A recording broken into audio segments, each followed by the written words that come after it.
name is Laura Crawford, world language teacher, and I'm so happy to welcome you to Alex Kassatly senior speech.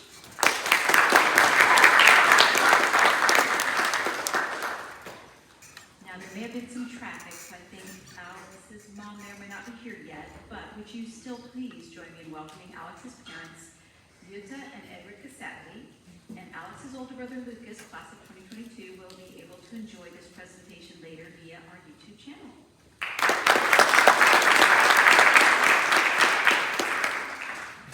Okay, so today's senior speech explores an aspect of human existence that has ruined lives, destroyed families, and drained many bank accounts.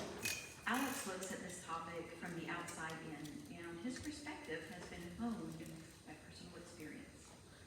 Alex joined our prep community in the 7th grade. He quickly became an integral part of both the cyber team and the tennis team, taking part in tournaments and practices for the past 5 years. He takes on academic challenges, as evidenced by his membership in the NHS since 10th grade. He dabbled in prep politics as the class vice president sophomore year. We all remember that. And he wears many hats in theater as both a member of our thespian troupe in the 11th and 12th grades, as well as taking on entertaining and memorable lead roles in Beauty and the Beast, Midsummer Night's Dream, The Crucible, and more. Never forget those roles. Alex does not limit his activities to our campus. While you may have seen him take on opponents on Prep's own Nally tennis court, you might not know that he's played tennis since he was 5 years old. This early start, in addition to natural skill and dedication, led to his team state championship sophomore year and an individual state championship junior year. Aside from traditional tennis, Alex plays a related sport called court tennis. Alex informed me that there are only 7 courts in the United States, with 1 in Aiken, South Carolina. The rest are up in the Northeast. Court tennis is played indoors, hitting the ball off of the walls and the roof with wooden rackets. When Alex was in the 3rd grade, his uncle took him to play court tennis for fun, and it became a passion. He has taken lessons, enjoys playing as a hobby, and he aspires to join the under-26 international team for America, so keep your eye out for that. Another interesting pastime for Alex is crypto trading, where he participates in day trading of cryptocurrency. That in itself sounds like an intriguing speech topic. You may have noticed that Alex has a strong competitive streak. If there's an element of risk and loss, count him in. He likes to play for stakes, and he has a gambler's approach to wins and losses. It sounds like he knows when to hold them and knows when to fold them. Let's see if the winner takes it all.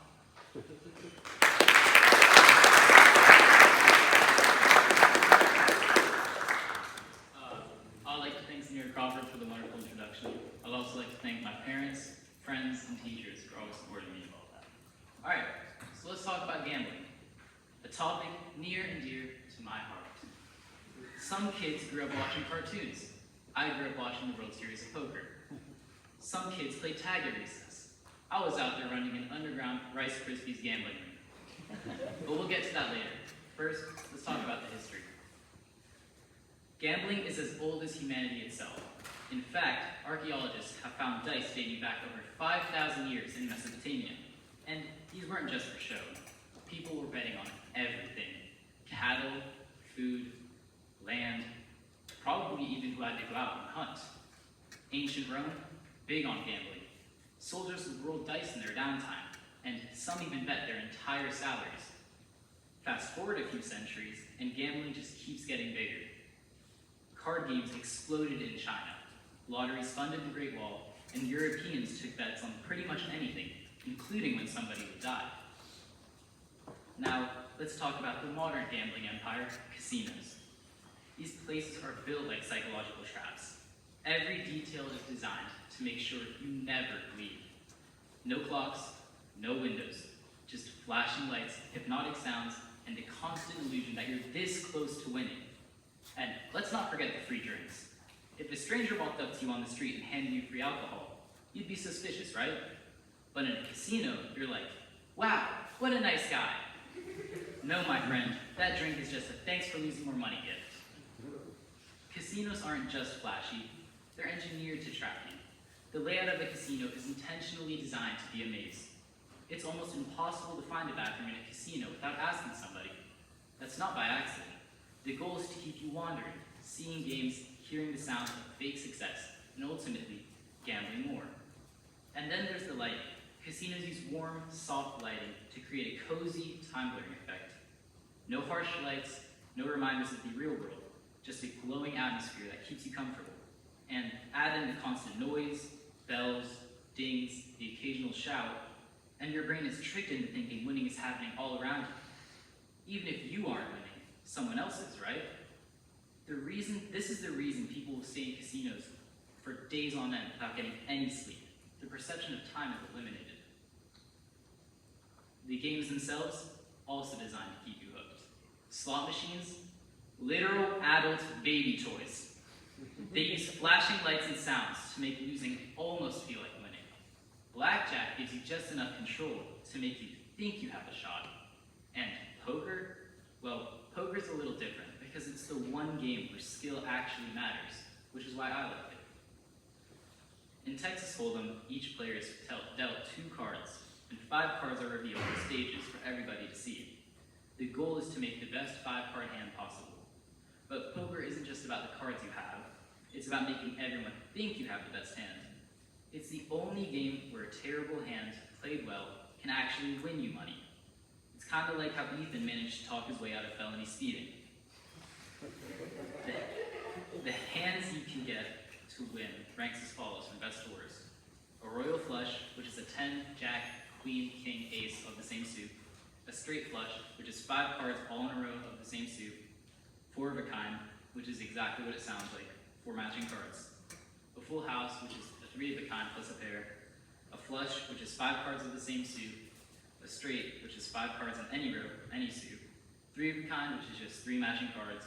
A 2 pair, which is just a set of 2 sets of matching cards. A 1 pair, and the high card. Poker can be a brutal game. You can have a hand so good it feels unbeatable, until you run into the one hand that actually is unbeatable.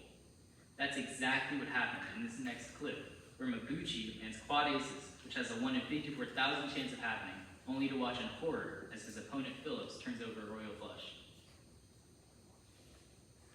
There is a big hand developing between Justin Phillips and Motoyuki Mabuchi. Mabuchi made a bet after the river onto that scary board. Phillips now fires back with a raise. Has Justin Phillips bet the shirt off his back? Action on Mabuchi. He's all in. Phillips turns over a royal flush. Mabuchi, quad aces. You gotta be kidding me.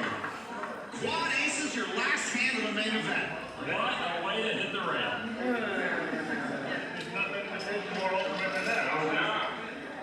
That is a statistical improbability, my friends.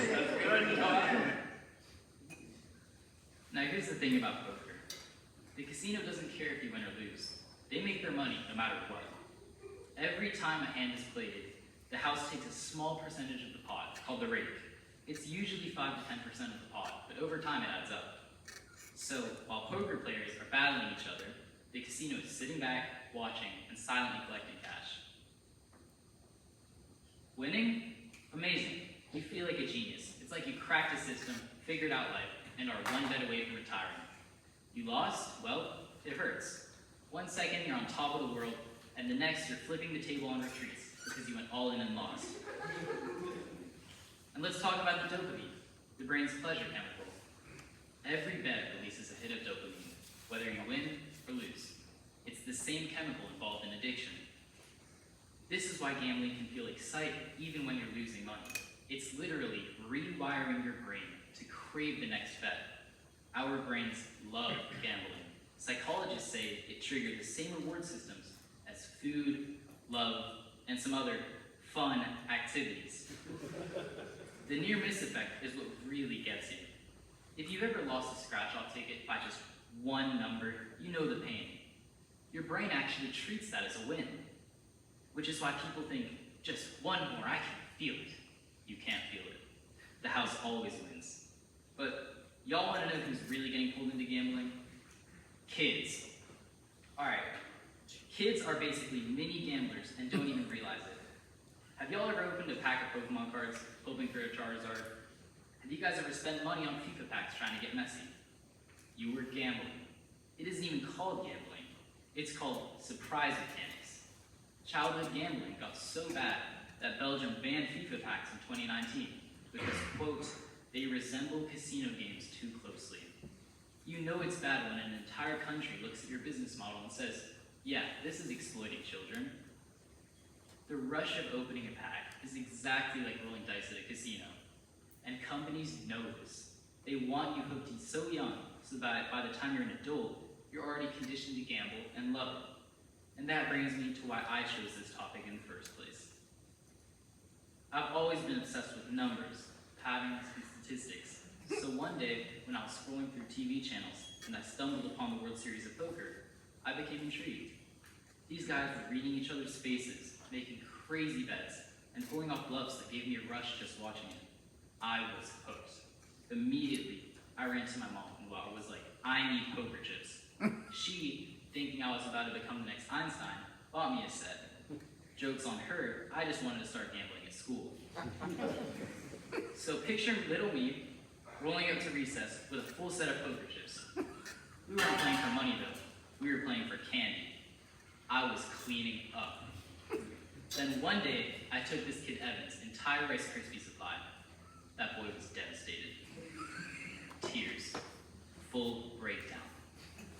And just like that, my candy gambling empire was shut down. But Evan taught me an important lesson that day. You need to set limits. I realized that without limits, things can spiral quickly. And even though I enjoy playing games with my friends, I've always made sure to set my own limits when it comes to gambling, to make sure it stays fun and never crosses into something harmful.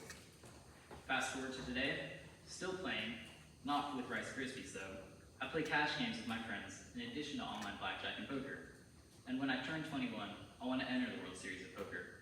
Will I win? Probably not, but I'll have a lot of fun trying.